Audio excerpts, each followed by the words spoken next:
ধূমপান, মদ্যপান ও মাদক সেবন স্বাস্থ্যের পক্ষে ক্ষতিকর। Any digital copy of this content is leading to piracy and it's a crime. গল্পমেট্রিক চ্যানেলের যে কোনো রকম গল্পের যে কোনো রকম পাইরেসির বিরুদ্ধে উপযুক্ত আইনি ব্যবস্থা নেওয়া হবে। পাইরেসি দণ্ডনীয় অপরাধ। অনুগ্রহ করে পাইরেসি করবেন না, পাইরেসি সাপোর্ট করবেন না।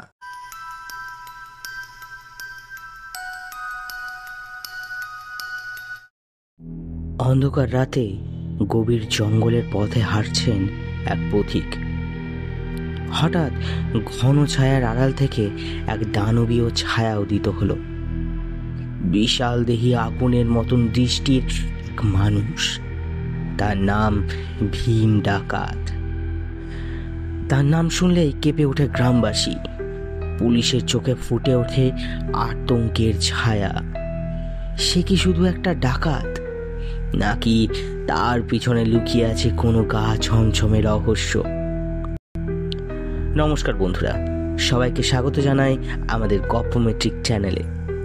আর শুনবেন হেমেন্দ্র কুমার রায়ের লেখা এক গল্প, ভীম ডাকাতের পট।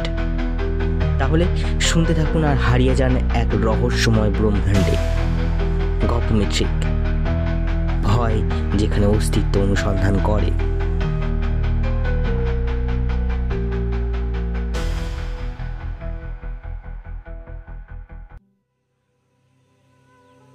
বড়দিনের ছুটিতে আমাদের বন্ধু অসিতের দেশে বেড়াতে গিয়েছিল। বিকালে শশা, নারকেল, মুড়ি ও ফুলুরির থালা এবং চায়ের পেয়ালা টেবিলে সাজিয়ে নিয়ে বসে আমরা সবাই মিলে গল্প করছিলাম। অসিত বিনয় জানিয়ে বললে, আর আগে আমাদের লাইভ রিফ্রেশমেন্টে হয়তো পেট ভরলেও তোমাদের এখানে মন পড়বে না। কিন্তু কি করব ভাই, এখানে পেলিটি কি ভীমনাগের কোনো আত্মীয় যে বসবাস করেন না। পরিতোষ ঢপ করে একটা মস্ত বড় কফির ফুলুরি মুখের গর্তে ফেলে দিয়ে বললে, বহুত আচ্ছা, কলকাতায় যা পাওয়া যায় পাড়া গায়ে এসে আমরা তা চাই না।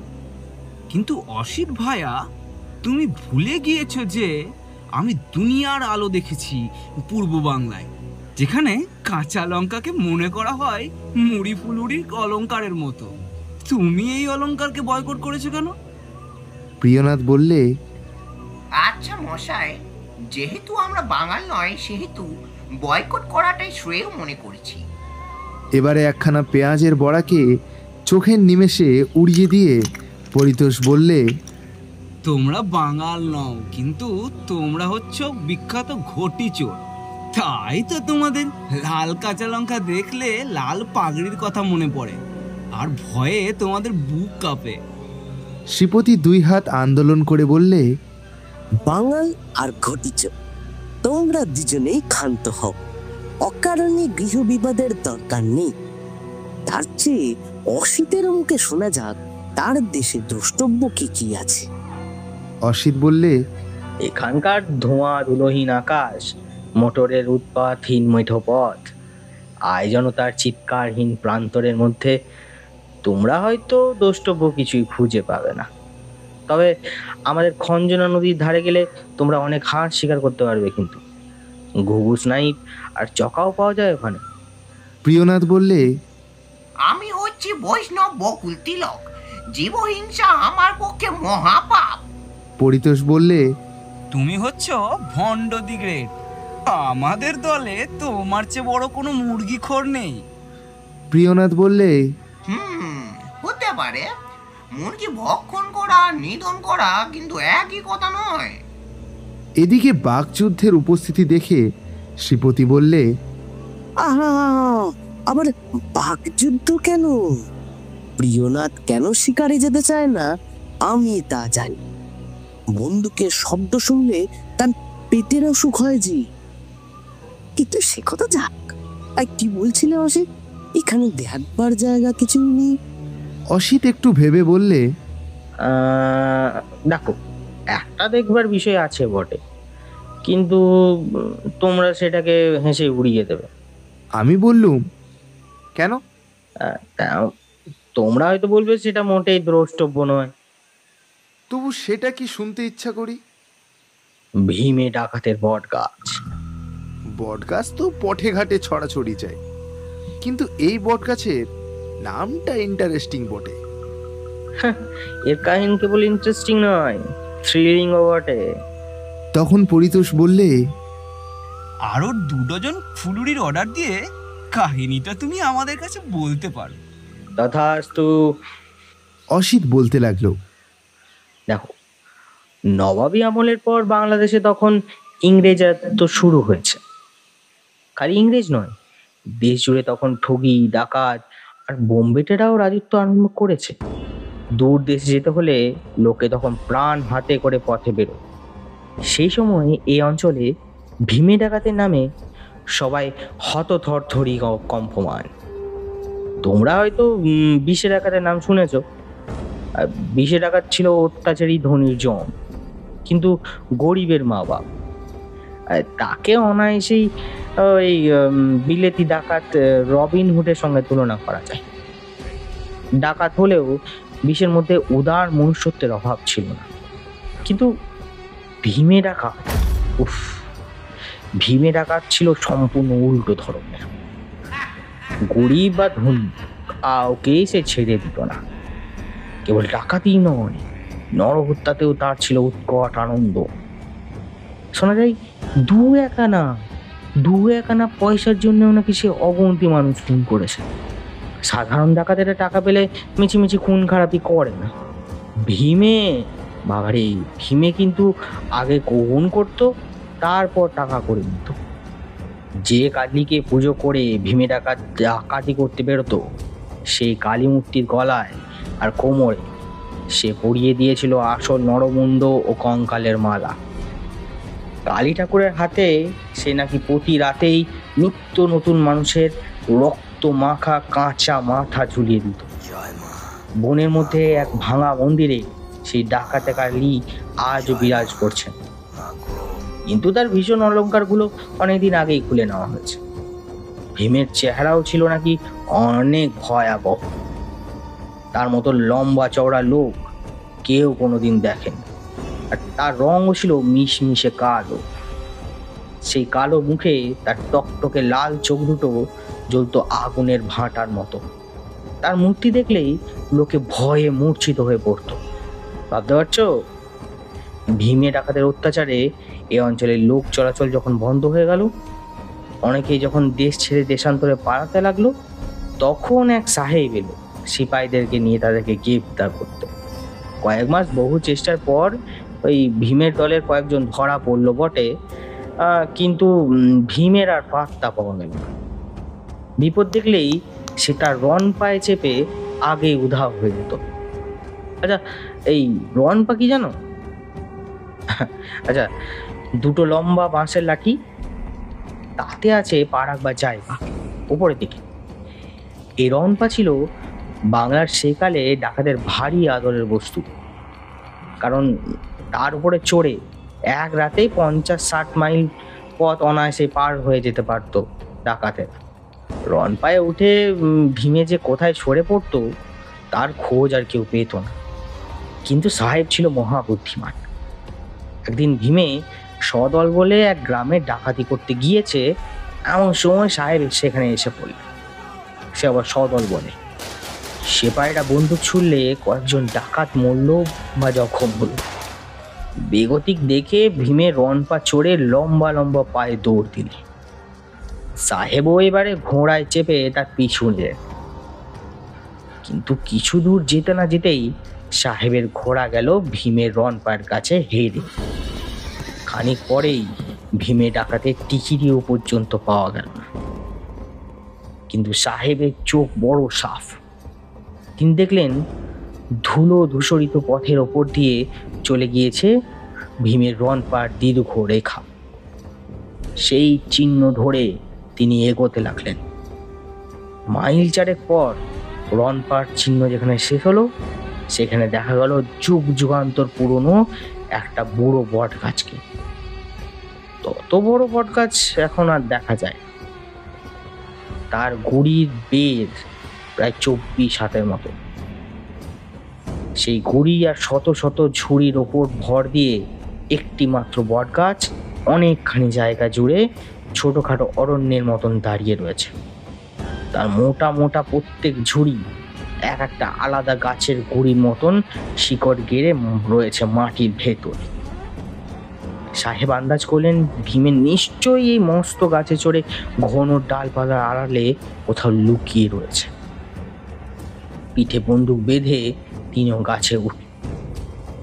বহুক্ষণ এডাল ওডাল তন্ন তন্ন খুঁজেও যখন ভীমকে পাওয়া গেল না, হতাশ হয়ে সাহেব যখন মাটিতে নেমে পড়বার জোগাড় করছেন, তখনই দেখা গেল বট গাছের গুড়ির ওপর দিয়ে ধোঁয়ার চক্র বেরিয়ে আসছে।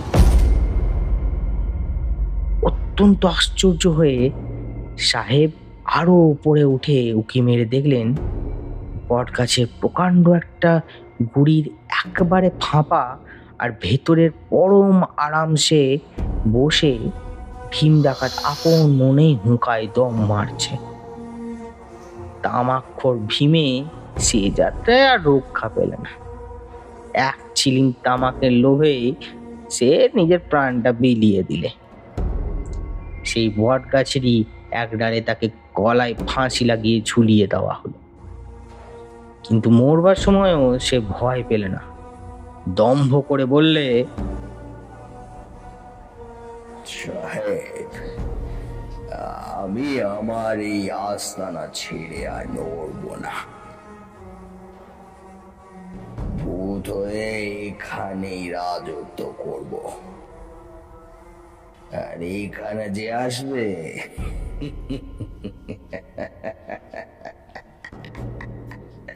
সে আর প্রাণ নিয়ে ফিরতে পারবে না। সেই ফাঁপা বট গাছই আজ ভীমে ডাকাতের বট নামে বিখ্যাত, বুঝলে? শত শত ঝুড়ির শিকড় দিয়ে রস টেনে সে কেবল বেঁচেই নেই, আকারে আগের চেয়েও অনেক বড় হয়ে উঠেছে। এ অঞ্চলে প্রত্যেকের কাছে সে একটা দ্রষ্টব্য জিনিস হয়ে পড়েছে। কিন্তু রাতের বেলায় কেউ তার ত্রিসীমানায় যায় না। ঠাকুরদার মুখে শুনেছি ভীমে ডাকাতের কথা পরীক্ষা করার জন্য সেখানে অনেক অনেক বড় ডানপিটেরাও রাত্রে সেই বট গাছের কাছে গিয়েছিল, কিন্তু তারা কেউ আর ফিরে আসেনি। কোন রকম চিহ্ন না রেখেই একবারে বিলুপ্ত হয়ে গিয়েছে। তাই আজ আর কেউ ভীমে ডাকাতের কথা পরীক্ষা করার সাহস করে না। সেই বট গাছের চারিদিকের জমি আজ জলাভূমিতে পরিণত হয়েছে। জলাভূমির কাছে জ্যান্ত মানুষের বসবাস নেই, কেবল আছে মহারাজের রাজ্য, অর্থাৎ ওই গোরস্থান। অসিতের কাহিনী শেষ হলে পরে আমি জিজ্ঞাসা করলুম, তাহলে তোমাদের বিশ্বাস রাতে সেই বট গাছের কাছে গেলে আজও ভীম ডাকাতের সঙ্গে আমাদের দেখা হবার সম্ভাবনা আছে? দেখো, লোকে তো তাই বলে। বট গাছটা এখান থেকে কত দূরে? তা প্রায় 4 মাইল। পরিতোষ বিপুল উৎসাহে বলে উঠল, আজ আজ দ্বাদশীর চাঁদ উঠবে আকাশে, তারই আলোতে আমরা ভীম ডাকাতের সঙ্গে দেখা করব। অসিত বললে, কিন্তু সেখানে যাওয়া কি ঠিক হবে? শ্রীপতি বাধা দিয়ে বললে, কিন্তু নিকাচি করেছে। আজ আমরা হাতে নাতে প্রমাণ করতে চাই সেকেলে গাঁজাকুড়ি উপকথা কোনো কালেই সত্য হয় না। কেবল প্রিয়নাথ আমতা আমতা করে বললে, ওই বট গাছকে কি আমরা থরে কেয়ার করি, কিন্তু ওই গোরস্থানের কথাটা আমার না ঠিক ভালো লাগছে না। কিন্তু তার প্রতিবাদ আমরা কেউ আমলেও আনলুম না।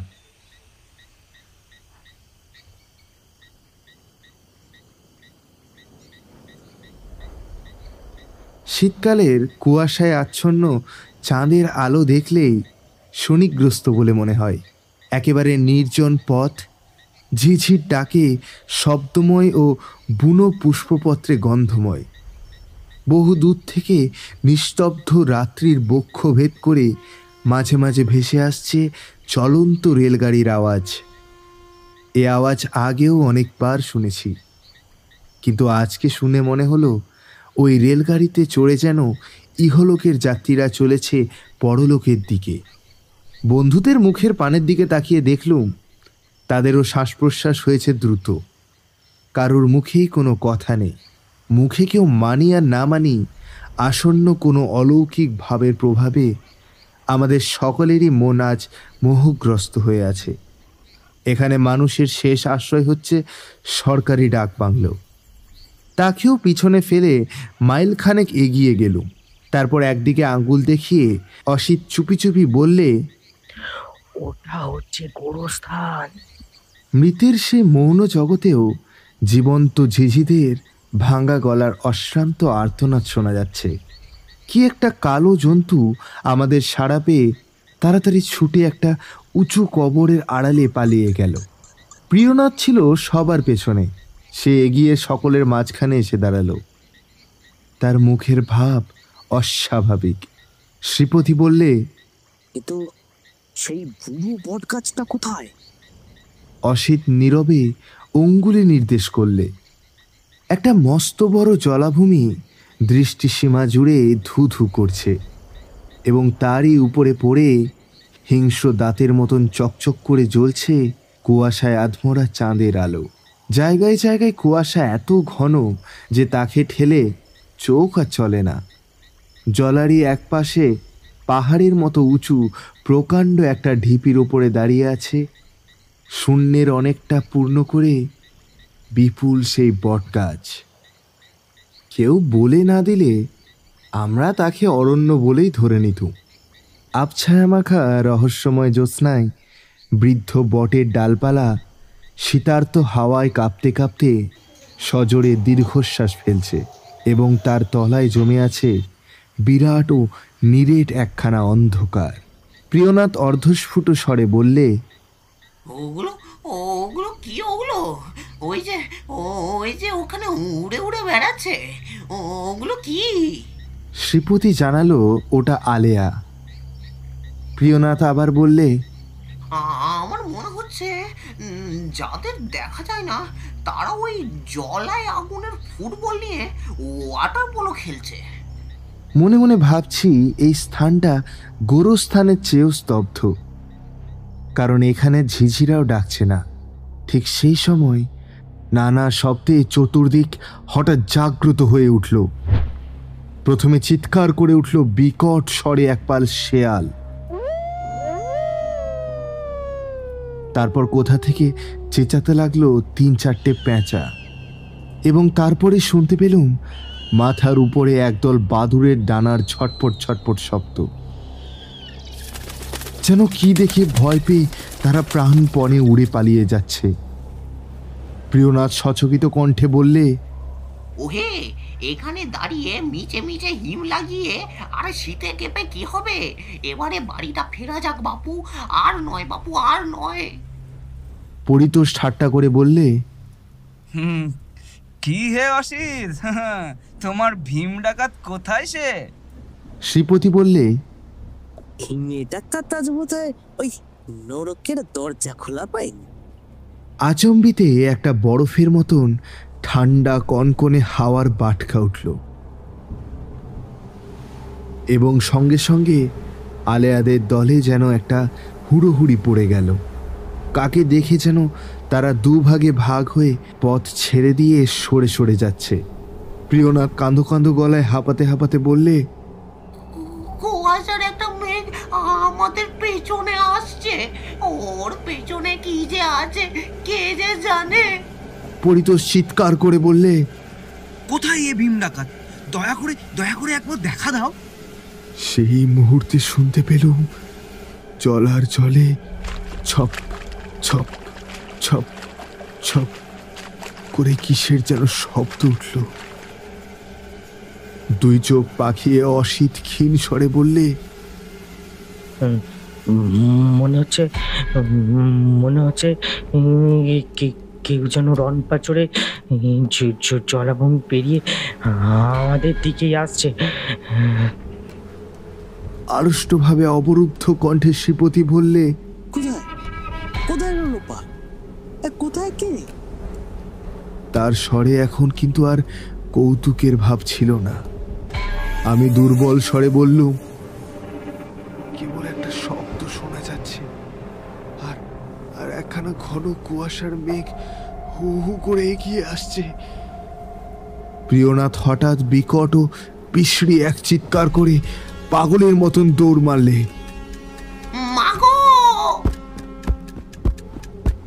সে অমন ভাবে চেঁচিয়ে না পালালে আমরা কি করতুম জানি না, কিন্তু ভয় হচ্ছে এমন সংক্রামক যে দিক বিদিক জ্ঞান হারিয়ে আমরাও ছুটতে লাগলুম প্রিয়নাথের সঙ্গে সঙ্গে।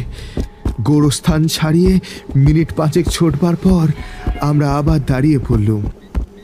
পরিতোষ হাঁপাতে হাঁপাতে বললে, ঘটি ঘটি, তুমি হঠাৎ পালিয়ে এমন এমন ভয় দেখালে কেন? প্রিয়নাথ হাঁপাতে হাঁপাতে বললে, ওহে বাঙাল, তোমাকে তো আমি আমার পিছু নিতে বলিনি, তুমি বা পালালে কেন? পরিতোষ কি জবাব দিতে যাচ্ছিল, কিন্তু হঠাৎ অত্যন্ত শিউরে উঠে থেমে গিয়ে আবার দৌড় মারবার উপক্রম করলে। আমরাও আড়ষ্ট হয়ে শুনতে পেলুম আমাদের পেছনে পথের ওপরে জেগে উঠেছে ছুটন্ত ঘোড়ার খুঁড়ের খটমট শব্দ। শ্রীপতি সভয়ে বলল, রণপার শব্দ কি ঘোড়ার পায়ের শব্দের মতো? কিন্তু কেউ তার প্রশ্নের উত্তর দিলে না, কারণ তখন আমরা সকলেই ঘোড়দৌড়ের ঘোড়ার চেয়েও দ্রুত বেগে আবার ছুটতে শুরু করেছি। পেছনের শব্দও যত এগিয়ে আসছে আমরাও তত বেশি পা চালাতে থাকি। এ যেন সাক্ষাৎ মৃত্যুর সঙ্গে ভীরু জীবনের দৌড়ের পাল্লা। এবারে একেবারে এসে থামলুম ডাক বাংলোর সীমানার মধ্যে। আমাদের দমাদ্দম পদাঘাতে বাংলোর দরজা ভেঙে পড়ে আর কি। রক্ষী দরজা খুলে দিয়ে বিস্মিত স্বরে বললে, কি হয়েছে দাদাবাবু, কি হয়েছে? আমি বললুম, কিছু হয়নি, আজ রাতে আমরা এখানে থাকবো। একটা ঘরে ঢুকে যে যেখানে পারলুম হাত পা এলিয়ে বসে পড়লুম।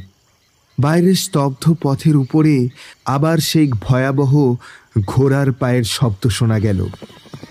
বেশ বুঝলুম বাংলোর সীমানার মধ্যে এসে থামল। আমার হৃৎপিণ্ড বুকের ভেতরে ছটফট করে লাফাতে লাগলো। রক্ষী আবার দরজার দিকে এগিয়ে যাচ্ছে দেখে পরিতোষ ছুটতে গিয়ে তাকে চেপে ধরে উন্মত্তের মতো বলে উঠল, খবরদার, দরজা খুলে দিও না, দরজা খুলে দিও না। রক্ষী আশ্চর্য হয়ে বলল, দরজা খুলে দেবো না বলছেন? আজ যে এখানে পুলিশ সাহেবের আসবার কথা ছিল। ঘোড়া থেকে নেমে পুলিশ সাহেবই বাংলোর ভিতরে প্রবেশ করলেন। আমরা বোকা এবং বোবার মতো পরস্পরের মুখ চাওয়াচাওয়ি করতে লাগলুম। খানিক পরে পরিতোষ বললে, ওই কাপুরুষ প্রিয়নাথই যত সব নষ্টের গোড়া।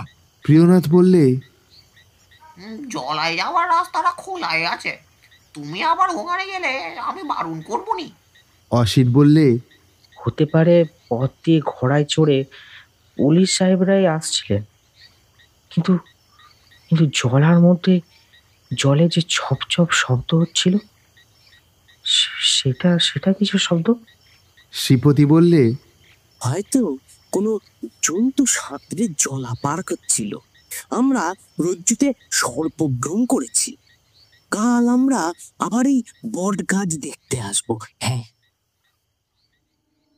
কিন্তু যারা এই কাহিনী শুনেছেন তাদের কানে কানে আমি জানিয়ে রাখছি যে পরদিনের সন্ধ্যায় বটগাছ দেখতে আসবার কথা আমরা সকলেই আশ্চর্যরূপে ভুলে গিয়েছিলাম। আজও ঘুমিয়ে ঘুমিয়ে সেই ছপ ছপ শব্দ শুনি আর গলদঘর্ম হয়ে জেগে উঠি। আজও মনে মনে প্রশ্ন জাগে, সেই শব্দটা কিসে? তোমরা কেউ কি এই প্রশ্নের উত্তর দিতে পারো?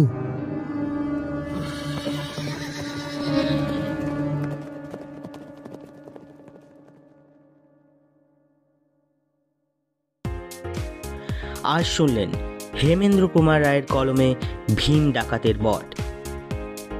গল্পের নাটক দিয়েছেন কৌস্তব সাহা। গল্প পাঠে সুশোভম রক্ষিত। অচিতের চরিত্রে আমি সৈকত, পরিতোষের চরিত্রে সুরচিত, প্রিয়নাথের চরিত্রে রুদ্র, শ্রীপতির চরিত্রে দিব্যেন্দু, ভীম ডাকাতের চরিত্রে আমি সৈকত, বাংলো রক্ষীর চরিত্রে কৌস্তব সাহা। পোস্টার ডিজাইন করেছেন সুশোভম রক্ষিত, সাউন্ড এডিটিং সায়ক চট্টোপাধ্যায়। তাহলে গল্পটি কেমন লাগলো অবশ্যই কমেন্টে জানাবেন, আর চ্যানেলটি সাবস্ক্রাইব করে আমাদের পাশে থাকবেন। গল্পময় ঠিক, ভয় যেখানে অস্তিত্ব অনুসন্ধান করে।